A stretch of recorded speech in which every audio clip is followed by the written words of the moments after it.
Good evening, children. This is Surendra from Rural Public School.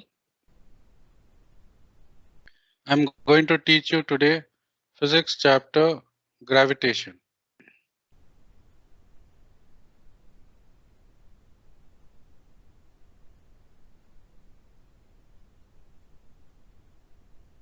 Universal law of gravitation. Every object in the universe attracts every other object with a force which is proportional to the product of their masses and inversely proportional to the square of the distance between them. The force is along the line of joining the centers of the two objects. Force, the stone flies off along a straight line, and this straight line will be tangent to the circular path. More to know tangent to a circle, the straight line that meets the circle at one point and the only point is called as tangent to the circle. The straight line ABC is a tangent to the circle at point B. The motion of the earth around the moon around the earth is due to the centripetal force. The centripetal force is provided by the force of attraction of the earth. If there were no such force, the moon would have pursued a uniform straight motion. This is seen that a falling apple is attracted towards the earth. Does the apple attract the earth? If so, we do not see the earth moving towards an apple. Why? According to the third law of motion, the apple also attracts the earth, but according to the second law of motion, for a given force, acceleration is inversely proportional to the mass of the object.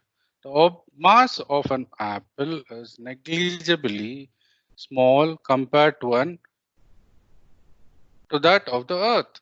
So we do not see the earth moving towards the apple.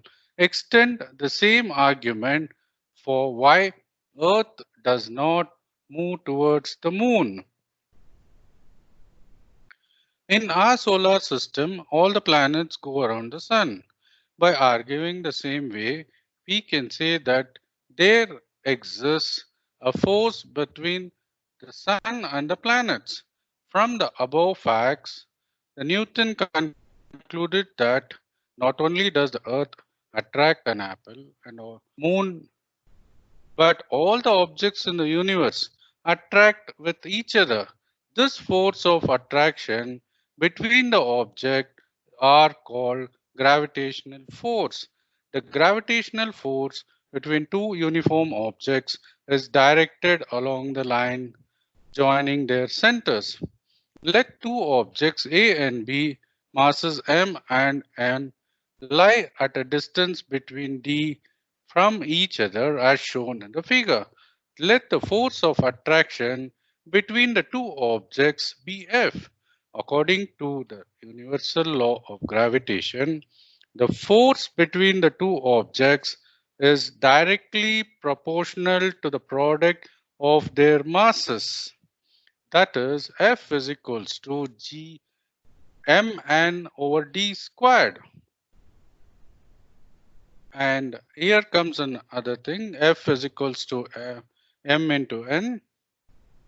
And the force between the two objects is inversely proportional to the square of the distance between them. F is equals to 1 over d squared. Combining both the equation 10.1 and 10.2, F is equals to mn over d squared, or F is equals to g into mn over d squared, where g is the constant of proportionality and is called the gravitational constant. By multiplying crosswise, F into d squared is equals to gmn. Sir Isaac Newton was born in Woolsthorpe near Grantham, England. He generally regarded as the most original and influential theorist in the history of science. He was born in a poor family, but he was not good at farming. So he was sent to study at Cambridge in 1661. In 1665, a plague broke out in Cambridge, and so Newton took up off for a year. And in this time, the incident of apple falling on him is said to have occurred. This incident prompted Newton to explore the possibility of connecting gravity with the force that kept the moon in its orbit. This led to the universal law of gravitation. It is remarkable that many scientists before him knew of gravity but failed to realize it. Newton formulated the well known laws of motion. He worked on theories of light and color. He designed the astronomical telescope to carry out astronomical observations. And also, Newton was a great mathematician. He invented a new branch of mathematics called calculus. He used to prove that for the objects outside a sphere of uniform density, the sphere behaves as if the whole of its mass is concentrated at the center. Newton transformed the structure of the physical science with his three laws of motion and the universal law of gravitation as a keystone of the scientific revolution in 17th century. Newton's work combined the contributions of Copernicus, Kepler, Galileo, and others into a powerful synthesis.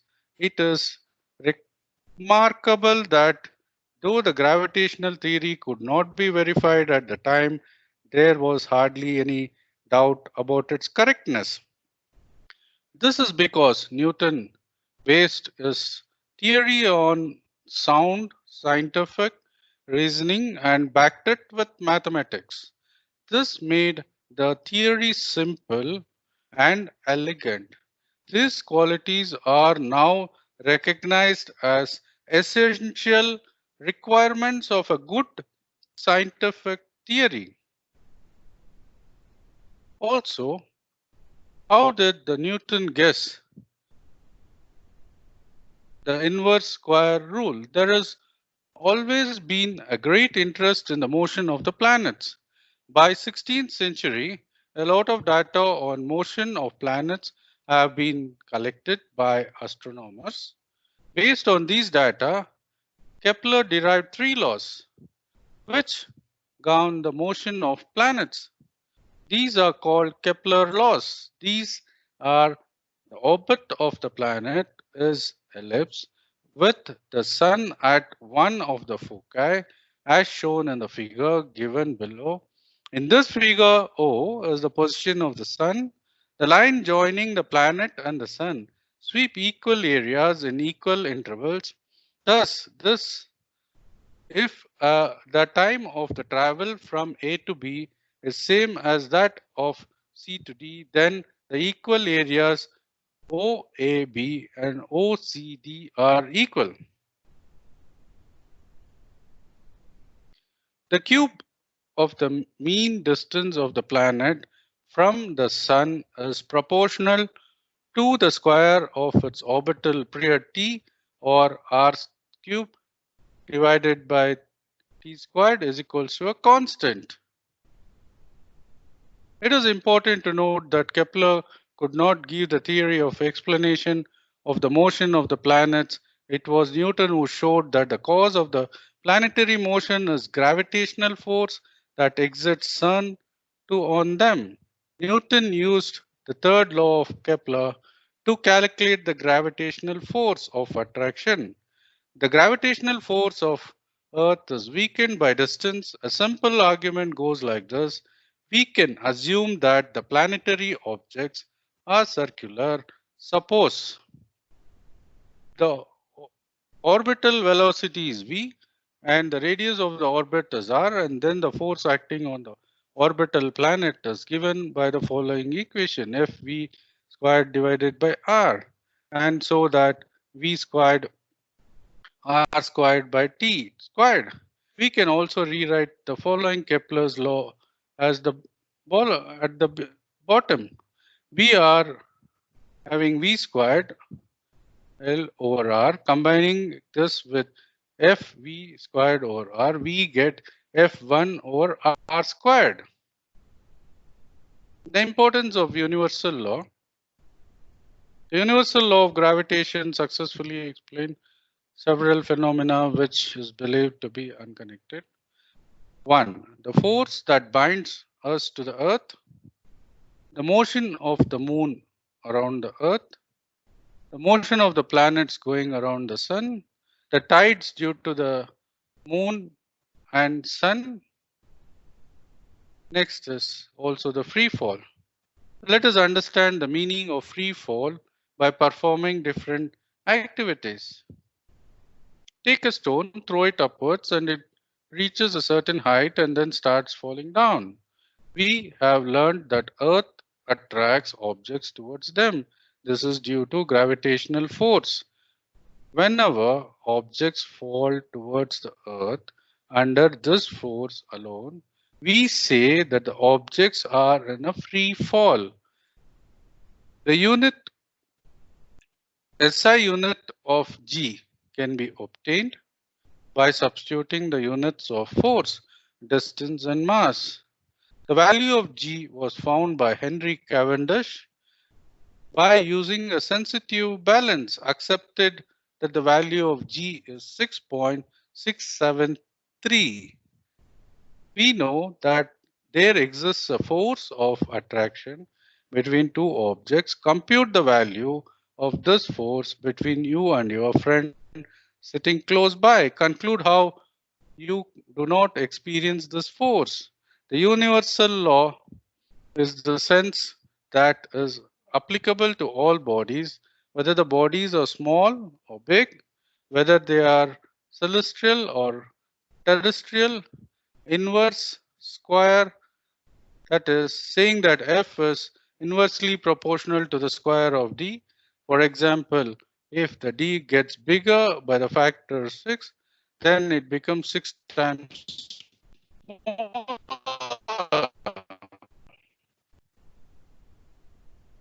Mass of the 1024 kg and that of the moon is 7.4 into 102 kg. So here the solution it shows is clear. The mass of the earth is so and so and moon so and the distance between the earth and this thing is 3.84 into 105 kilometer. Hence calculation goes like this. It's 6.7 the constant into the given distance, you get the results. The calculations, we can take it G to be more or less constant on or near the earth. But for the objects far from the earth, the acceleration due to gravitational force of earth is given by different equation. To calculate the value of G. Finally, if you go through this equations, we will be able to understand the value of acceleration due to gravity is 9.8 meter second squared, which is used in most calculations in the further study of science. The motion of the objects under the influence of gravitational force of the earth. Let us do an activity to understand whether all objects, solid, hollow, etc., will fall from a height at the same rate. Take a sheet of paper and stone, drop them simultaneously from the first floor of the building. Observe whether both of them reach ground simultaneously. We see the paper reaches the ground a little later than the stone. This happens because of the air resistance. The air offers resistance due to friction to the motion of falling objects. The resistance offered by air to the paper is more than the resistance offered to the stone. If we do this experiment in a glass jar from which the air has been sucked out, and the paper and the stone would fall at the same rate, or what we call, when it is in a vacuum, paper and the stone will fall to the earth at the same time. There will be no change in the direction of the motion of the objects, but due to Earth's attraction, there will be change in the magnitude of the velocity. Any change in the velocity involves acceleration. Whether an object falls towards the Earth, an acceleration is involved. This is called the acceleration due to the gravitational force of the Earth, the acceleration due to gravity, and it is denoted by g. The unit of g is the same as that of the acceleration, m meter per second squared. We know from the second law of motion that the force is the product of mass and acceleration. Let the mass of the stone and the activity shown below. We please refer certain figures which are not available on the textbook. We already know that there is an acceleration involved in falling objects due to gravitational force, and therefore it is denoted by g. Therefore, the magnitude of the gravitational force F will be equal to the product of the mass and acceleration due to the gravitational force. Where m is the mass of the earth, d is the distance between the objects. Let the object be near the surface of the earth, and the distance will be equal to r, the radius of the earth. Earth is basically not a perfect sphere. As the radius of the earth increases from poles to equator, the value of g becomes greater at the poles than at the equator. For most, we know that an object experiences acceleration due to free fall, and this acceleration experienced by an object is independent of its mass. This means that an object, hollow, solid, big, small, would fall at the same rate.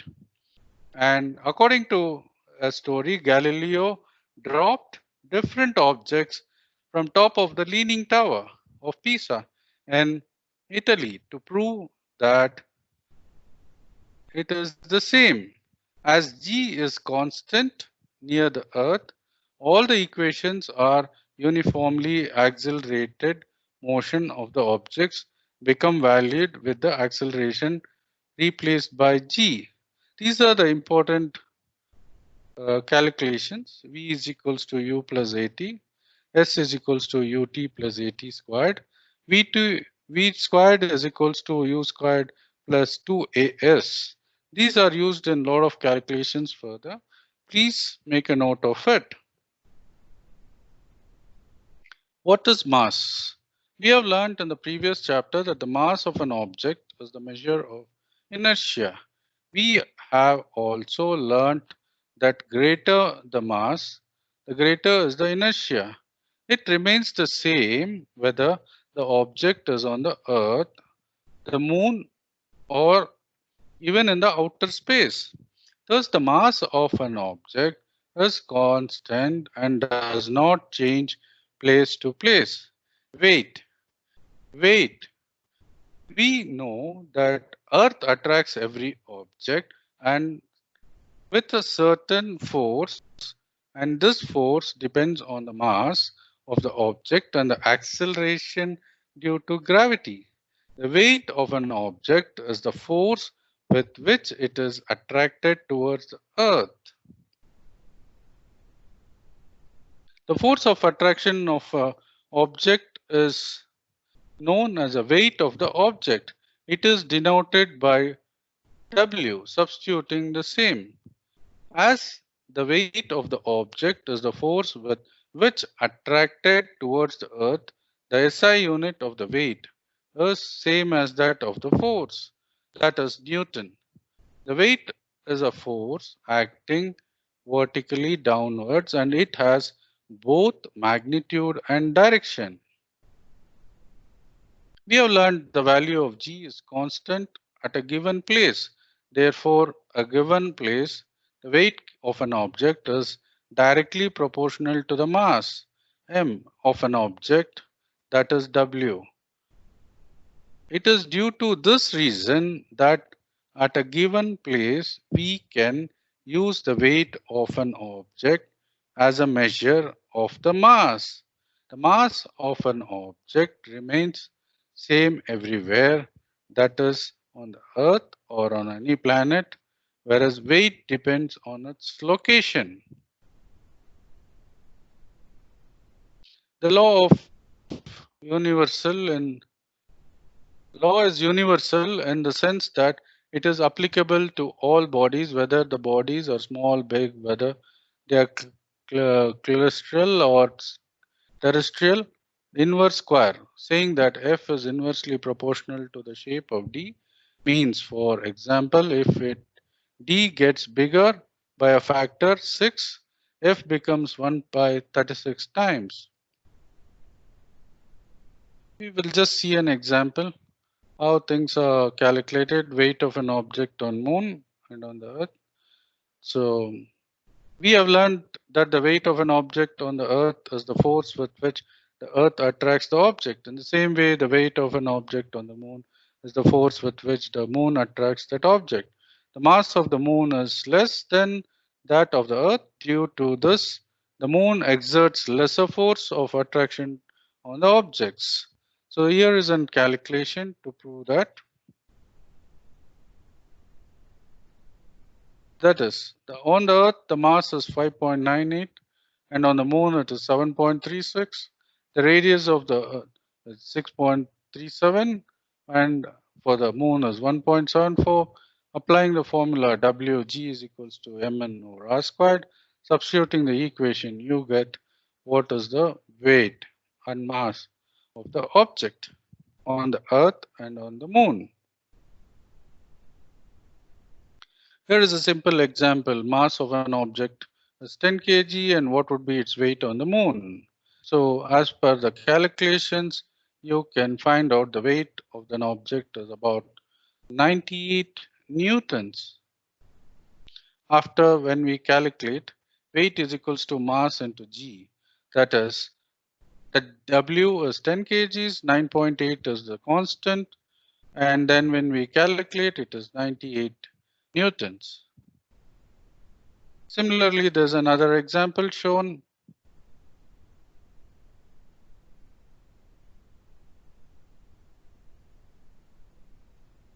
Now coming to another subject called thrust and pressure. Have ever wondered why a camel can run in the desert easily and why an army tank weighing more than 1,000 tons rests upon a continuous chain, why a truck or a motor bus has wider tires, why cutting tools have sharp edges? In order to address these questions, understand the phenomena involved, it helps to introduce the concepts of net force in particular direction called thrust and the force per unit area, that is pressure acting on object concerned. Let us understand the meaning of thrust and pressure by considering the following situations. Situation 1. You wish to fix a poster on a bulletin board and you have to press the drawing prints with your thumb. You are applying a force on the surface area of the head of the pin. This force is directly perpendicular to the surface area on the board. This force acts on a very small tip of the pen. Then to fix a poster, pins are pressed with the thumb. In the second situation, you stand on a loose stand and your feet starts going into the sand. When you lie down, you don't go deeper into the sand. You have learned that the weight is the force acting vertically downwards. Here is the force is acting perpendicular to the surface of the sand. The force acting on the subject is perpendicular to the surface, which is called thrust. Let me repeat. You have learned that weight is the force acting vertically downwards. Here the force is acting perpendicular to the surface of the sand. The force acting on the object perpendicular to the surface is called thrust. When you stand on loose stand, the force, that is the weight of the body acting on the area equal to your feet. When you lie down, the area is equal to the contact of the body, which is larger than your feet. Thus, the effect of force of the same magnitude on different areas are different. In the above cases, the thrust is the same, but the effects are different. Therefore, the effect of thrust depends on the area on which it acts. The effect of the thrust is on the sand is larger while standing than while lying. The thrust on the area is called pressure. Then substituting the same SI unit of thrust and area, we get the SI unit of pressure as Newton per meter squared. In honor of scientist Pascal, the SI unit of pressure is called Pascal, denoted as Pa. Let us consider a numerical example to understand the effects of thrust acting on different areas. Next, we move on to the pressure in the liquids or fluids. All liquids and gases are called fluids. A solid expert pressures on the surface due to its weight. Similarly, fluids have weight and they also have on the water on the bottle is greater than the weight. Therefore, it starts rising up when released. To keep the bottle completely immersed, the upward force of the bottle due to the water must be balanced. This can be achieved by an external force applying downwards. This force must be at least be equal to the difference between the upward force and the weight of the bottle. The upward force exerted by the water on the bottle is known as upthrust or buoyant pressure, buoyant force. In fact, all objects experience the force of buoyancy when they are immersed in the fluid. The magnitude of this buoyant force depends on the density of the fluid. What is buoyancy? Have you ever had a swim in the pool and felt lighter?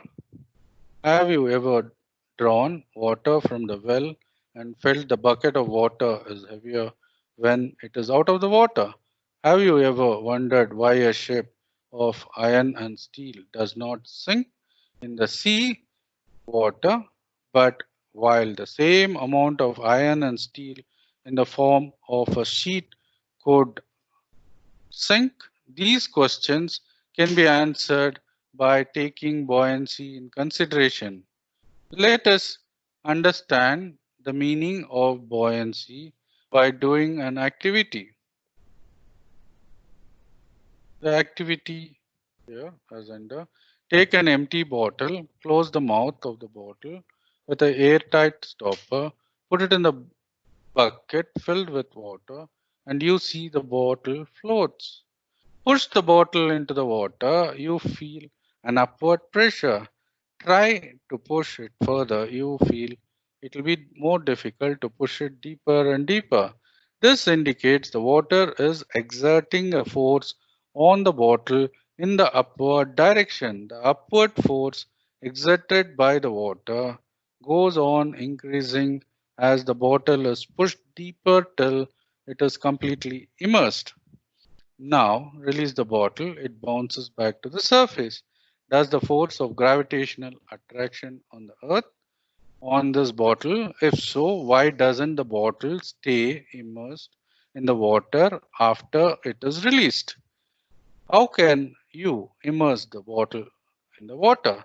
The force due to gravitational attraction of the earth on the bottle is in the downward direction. So the bottle is pulled downwards, but the water exerts an upward pressure on the bottle. Thus, the bottle is pushed upwards, and we have learned that weight of an object is the force due to gravitational attraction of the earth. When the bottle is immersed, the upward force is exerted. Here is another activity. Take a beaker with water, take an iron nail and place it on the surface of the water. Observe that the nail sinks and the force due to the gravitational attraction of the earth on the iron nail pulls it down. There is an upward water thrust on the nail which pushes it upwards, but the downward force acting on the nail is greater than the up thrust of the water on the nail. So it sinks. Exert pressure on the base and the walls of the container in which they are enclosed. Pressure exerted in any confined mass of fluid, it is transmitted undiminished in all directions.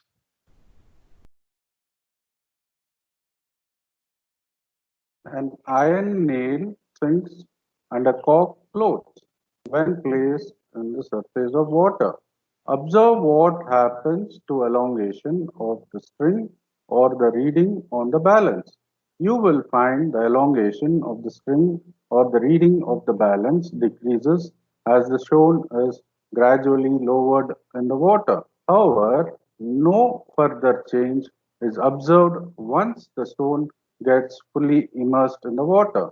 What do you infer from the decrease in the extension of the string or the reading of the spring balance? We know that the elongation produced in the string or the spring balance is due to the weight of the stone. Since the extension decreases once the stone is lowered in the water, it means that some force acts on the stone in the upward direction. As a result, the net force earlier on the string decreases and hence the elongation also decreases. As discussed earlier, this upward force exerted by water is known as force of buoyancy. What is the magnitude of the buoyant force experienced by a body? It is the same of all fluids or for a given body. Do all bodies in the given fluid experience the same buoyant force? The answer to the question is by a simple activity. Let us understand the same. Take a piece of stone, tie it to one end of a rubber string or a spring balance. Suspend the stone by holding the balance or the string as shown in. Note the elongation of the string or the reading on the spring balance due to the weight of the stone.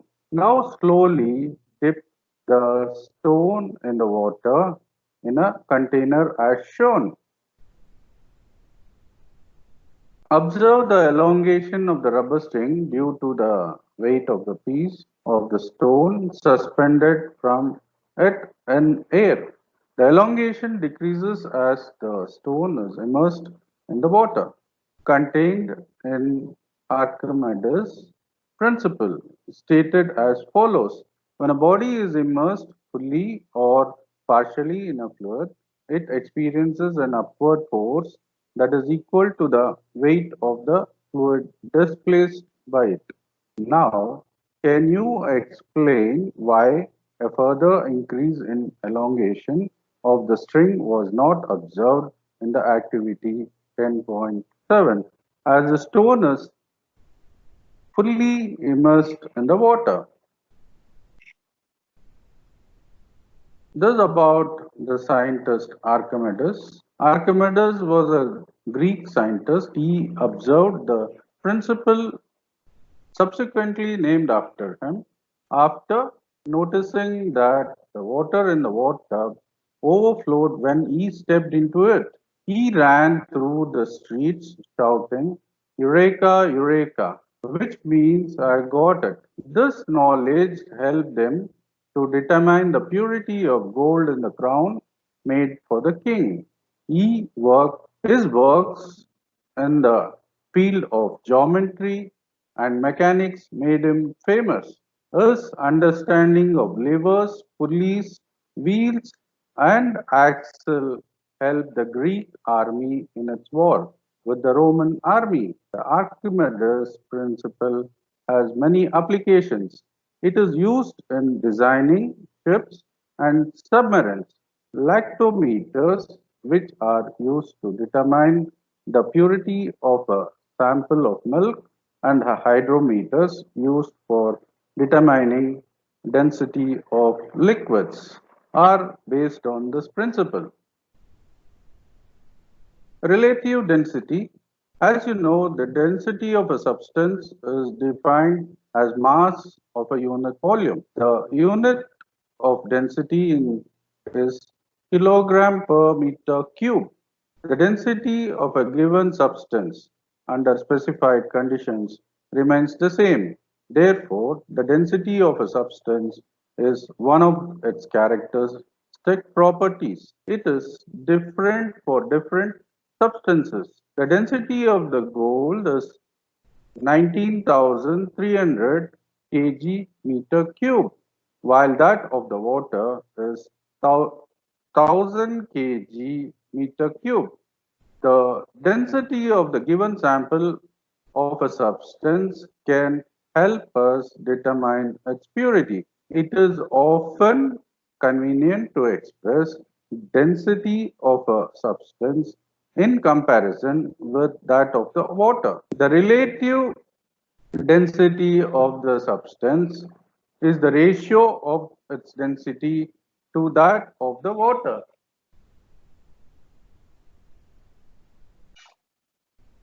Relative density of substance, relative density of water. So here we can compare with different equations. Relative density of silver is 10.8. The density of water is 103 kilogram cube. And what is the density of silver in SI units? So based on the calculation, we can derive this answer as 103 kg meter cube. Okay, children, what we have learned for the day is like this. The first is the law of gravitation that states the force of attraction between any two objects is proportional to the product of their masses and inversely proportional to the square of the distance between them. The law applies to objects anywhere in the universe. Such a law is said to be universal. The gravitation is a weak force unless large masses are involved. Force of gravitation due to the earth is called gravity. The force of gravity decreases with altitude. It also varies on the surface of the earth, decreasing from poles to the equator. The weight of a body is the force with which the earth attracts it. The weight is equal to the product of mass and acceleration due to gravity. The weight may vary from place to place, but the mass stays constant. All objects experience a force of buoyancy when they are immersed in a fluid. Objects having density less than that of the liquid is which they are immersed float on the surface of the liquid. If the density of the object is more than the density of the liquid in which it is immersed, then it sinks in the liquid. Children, these are the exercises which is in the textbook. Please look into it and complete them at the home. This is the end of the chapter. Please complete the exercises at home. See you in the next chapter. This is Surendra signing off for Rural Public School. Thank you and bye.